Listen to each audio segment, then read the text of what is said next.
society, right, and it will take me and you. That's why I always watch Johnnie's Bite. The general watches Johnnie's Bite every day. Thank you very much. And it's devoid of insults, but straight to the point, factual and fearless. What he seeks to do is to bring attention to some of the ills or some of the problems that we have, and even though it's often very spicy, I was telling him that he could add some ketchup on the side. Oh, you should add some ketchup. It's too hot for you, eh? Too hot. I don't get surprised when people criticize you, but I think you are doing a good job. Thank you, sir. And don't at all think about what people will say. Continue with the objective work that you are doing, and definitely it will help this nation, because you are not doing it for yourself, but what Ghanaians cannot say is what you are saying. Charlie, no be joke. The pressure people like Johnnie can give you. No. You no get grey hair, you go get grey hair. I'm innocent. And that's what I'm saying. That the pressure Johnnie and his people, the pressure they can give you, you no get grey hair, you go get. So your best bet is not to have hair.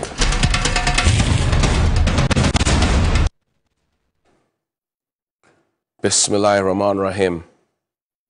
Alhamdulillah Rabbil Alameen.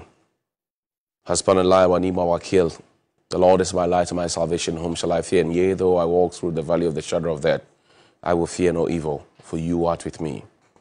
Thy rod and thy staff, they comfort me. Thou preparest a table before me in the presence of my enemies. You anoint my head with oil, my cup overflows, and surely goodness and mercy shall follow me all the days of my life, and I will dwell in the house of the Lord forever and ever. Amen. Assalamu alaikum.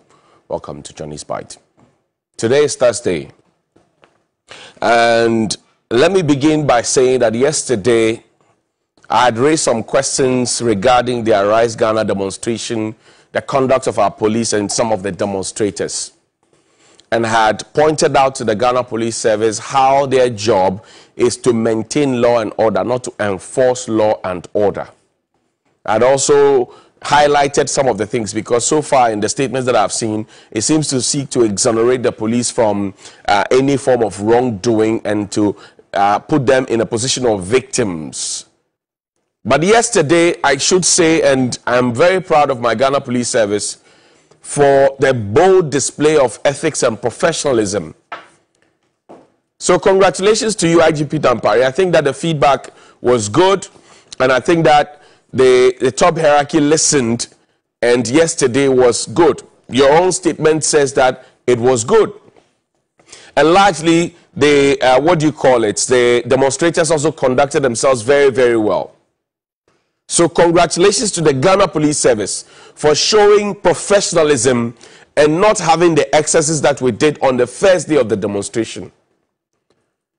Congrats also to the demonstrators for comporting themselves, no burning of tires, no pelting of stones and all of that. This is how democracy should be. This is how beautiful democracy should be.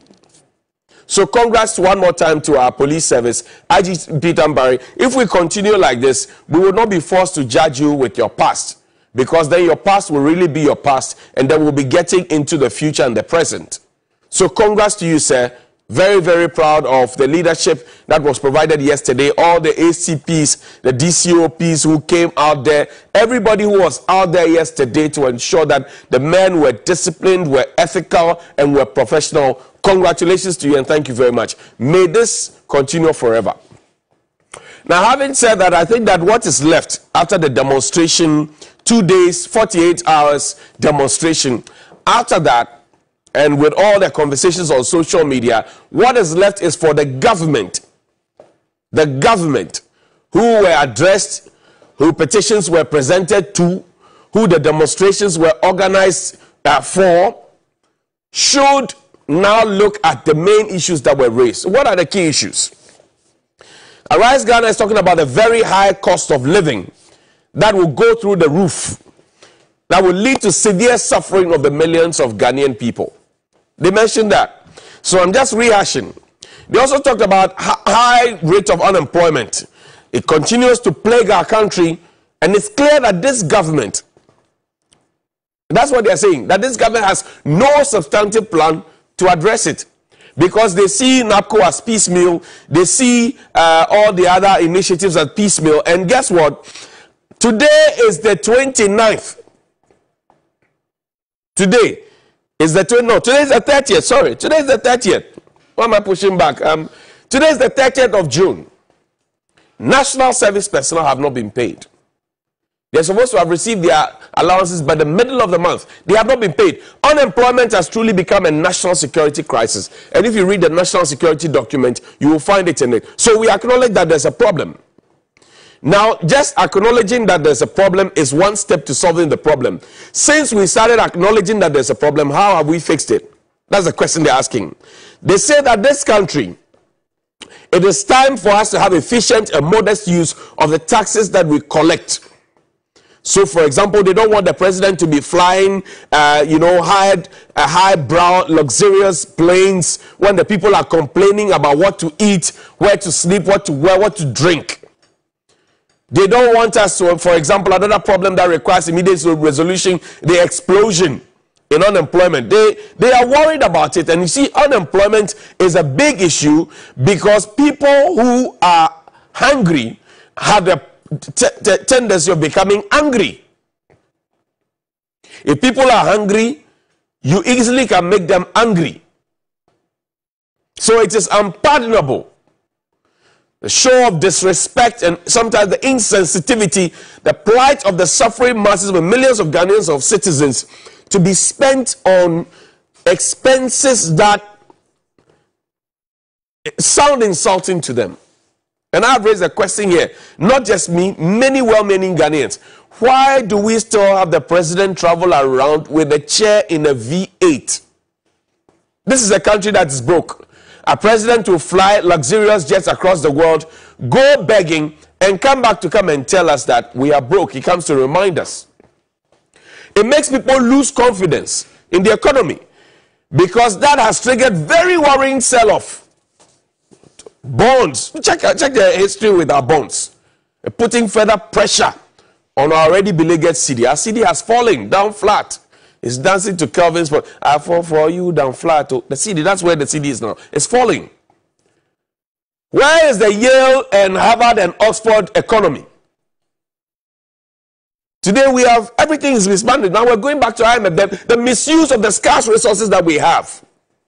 And we are creating too many amphi offices, duplicitous roles. I've mentioned this. If you, for example, have a whole ministry that has a PRO, and then when the government comes to power, we also put a spokesperson there, then the PRO is relegated to the background and the spokesperson comes to the fore. So the PRO is drawing salaries, we draw pension, the spokesperson is also drawing salaries and allowances. Abba, if we do not have money, that's what we're saying, we need to be very careful. Now there's also the angle of leading presidential staffers and appointees of the government.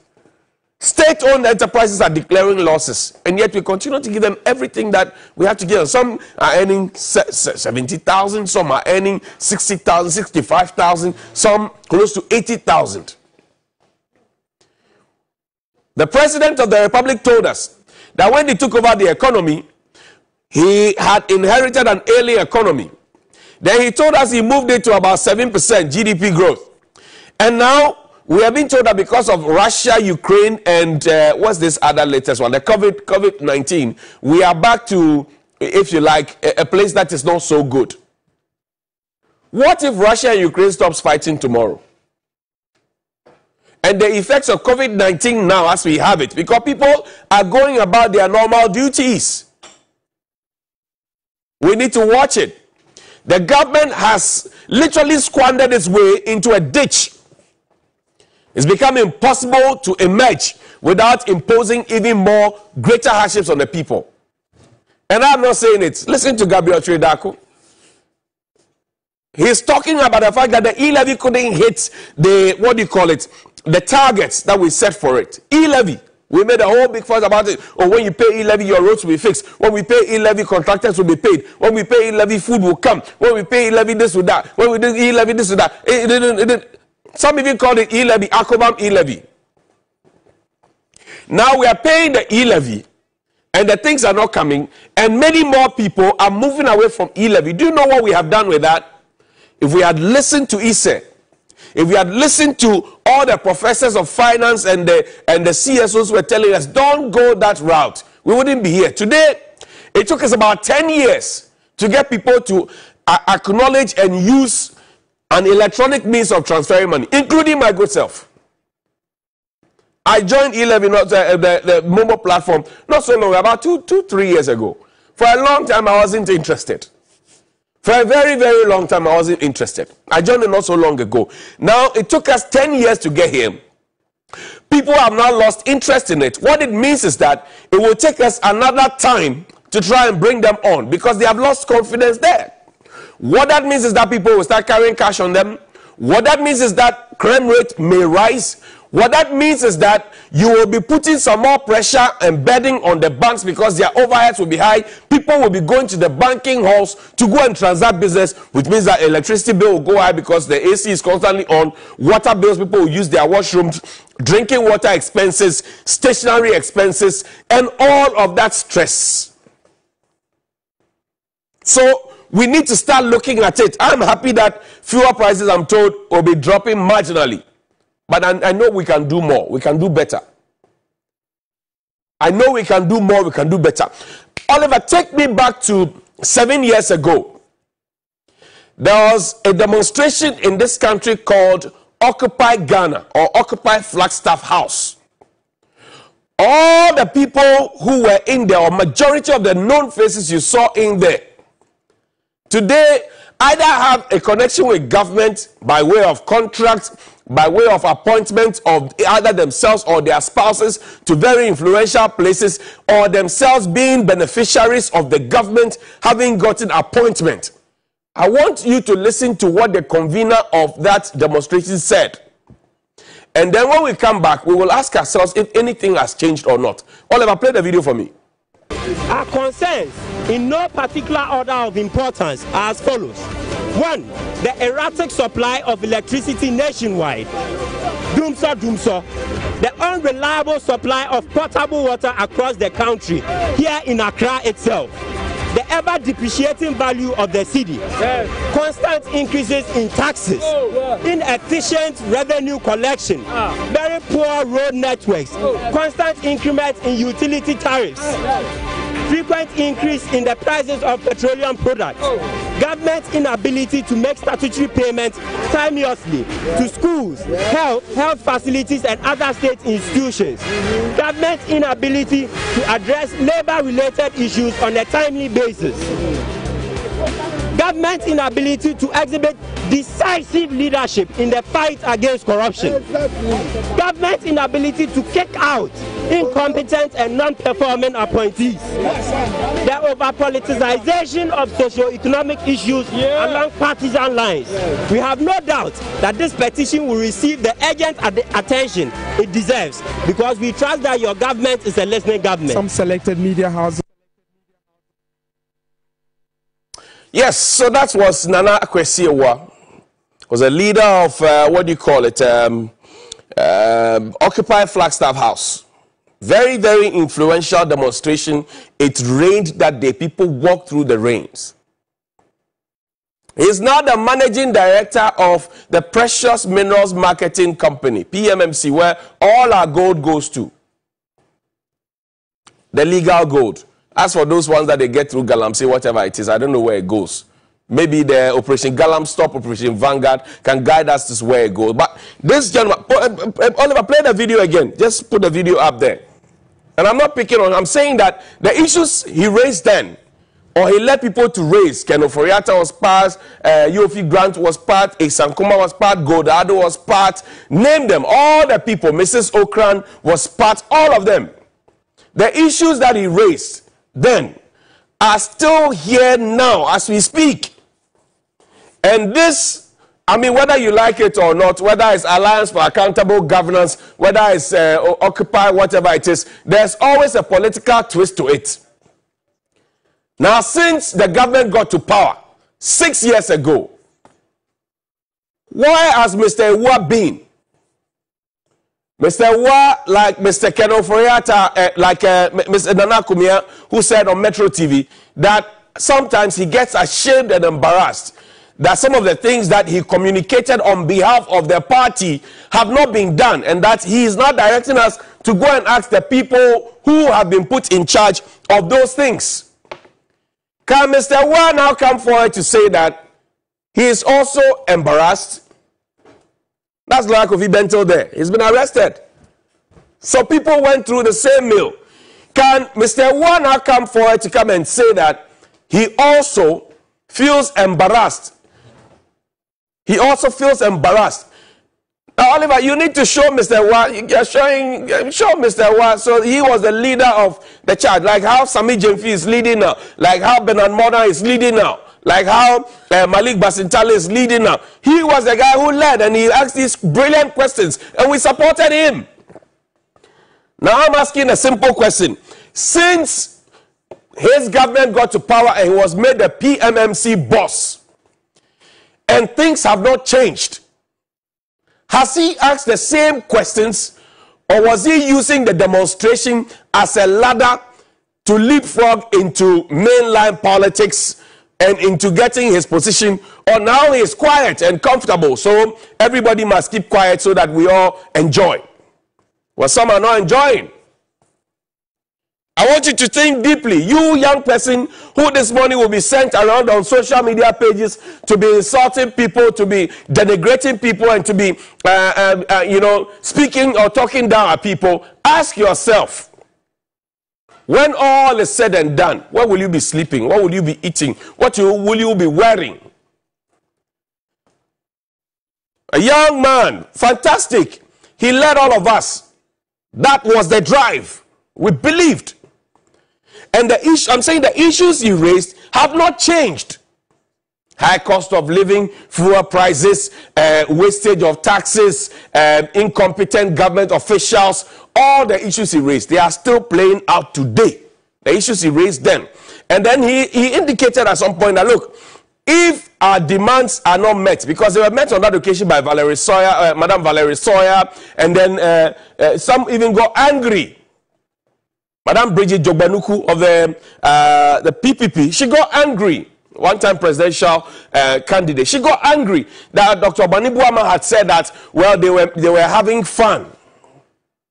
She got angry. And then Mr. Wa had mentioned that, look, if government does nothing about the things we have complained about, we will regather and get onto the streets. So there are results in civil action. Of course, after they gathered, you saw some results. And now Sami JV is claiming that, oh, the intended or proposed, the proposed decrease in the price of fuel is as a result of their demonstration. I don't want to associate it with it immediately until government itself says it. But that is their claim. Now, if that is their claim, I am asking, the issues that were raised 7 years ago, what has changed? Let's be honest and truthful with ourselves. That we are looking for Ghana to become a better country. If Ghana becomes a better country, those of us who have employment, who are earning our small coins, will not become, if you like, the automatic benefactors of people who are down there who have no jobs, who will call you and text you on WhatsApp and meet you and ask you for monies. Because it puts undue pressure on us young people as well who are working within the middle class. So we need to start thinking how to provide the social good for all of us. If you live in the US, if you live in the UK, if you live in France, you don't need to own a car necessarily, because there's a bus and train system that works. And if you buy your card and you swipe, you can ride anywhere you want to go. There's a credit card system that functions, because they know that you have a guaranteed income level. There's a healthcare system that is not sick itself, where you go to an hospital and you would have to now be attending gym and putting your leg on pillars. Kolebu has apologized, but beyond the apology, it must not happen again. There is a system that works somewhere, and we don't need to reinvent the wheel. We need to just go pick the template, come and implement. And that's why they continue giving us monies, because they think that they are responsible for us. And yet, we seem stagnated at the same point, and all we can do is to give ourselves funds. And I'm saying that situation must change. We must stop this cycle of every now and then you find a group of young people recongregate and start a demonstration, start making demands. Their party comes to power, they are given opportunities, and then they forget about the issues that they talked about. Another set comes, they come and demonstrate, they talk about it, they lead people, their party comes to power, and then they flip. This morning, like the Nana Akubia, senior Nana Akubia, who said that he feels embarrassed and ashamed sometimes of the position of the party he had communicated, which is now not being done. For example, particularly the rent allowance that were promised young people. It's not being done. The vice president, who also promised this, is not worried about it. The president is not worried about it, the key element. But thank God for Nana Akubia, who said, look, sometimes he feels embarrassed. He laughed at it, but you could tell the level of sincerity and honesty. Can Mr. Ward this morning and all the people who were with him, after complaining about these things, because the principle is key, can they also come and say they are ashamed that the things they complained about are not working out the way they intentioned for it to work out? And if it is so, why are they not on the streets demonstrating and asking this government to deliver on the public good? That's all the question I'm asking this morning. Good morning.